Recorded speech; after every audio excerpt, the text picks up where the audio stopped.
Hi అండి. ఈరోజు రాయలసీమ స్టైల్లో కరకరలాడే అలసంద వడ ఎలా తయారు చేసుకోవాలో చూపించబోతున్నాను. ముందుగా ఒక బౌల్లోకి 1.5 కప్పు వరకు అలసందలు తీసుకొని వాటర్ వేసుకొని 2 సార్లు బాగా శుభ్రంగా కడిగి పెట్టుకొని ఒక 5-6 గంటల పాటు నానబెట్టుకోవాలి. ఇలా నానిన తర్వాత వీటిని స్ట్రైనర్లోకి వాటర్ ఏమీ లేకుండా వడగొట్టేసుకోవాలి.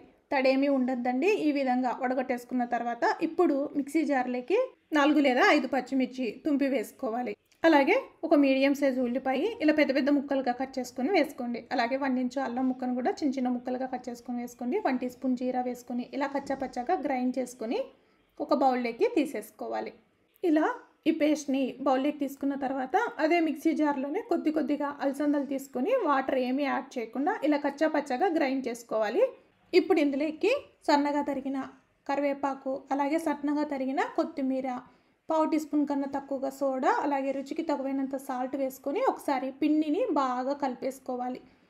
ఇలా కలిపేసుకున్న తర్వాత పాల కవర్ పైన కానీ లేదంటే తడి క్లాత్ పైన కానీ ఇలా చిన్న చిన్న రౌండ్స్గా చేసుకొని ఇలా గారెల షేప్లో చేసేసుకోవాలి. ఇలా చేసుకుంటే రౌండ్గా చాలా ఈజీగా వేసేసుకోవచ్చు అండి. ఇప్పుడు డీప్ ఫ్రైకి సరిపడినంత ఆయిల్ పెట్టేసుకొని ఇప్పుడు వడల్ని ఒక్కొక్కటిగా వేసేసుకొని మీడియం ఫ్లేమ్లో గోల్డెన్ బ్రౌన్ కలర్ వచ్చేంత వరకు వేయించుకోవాలి.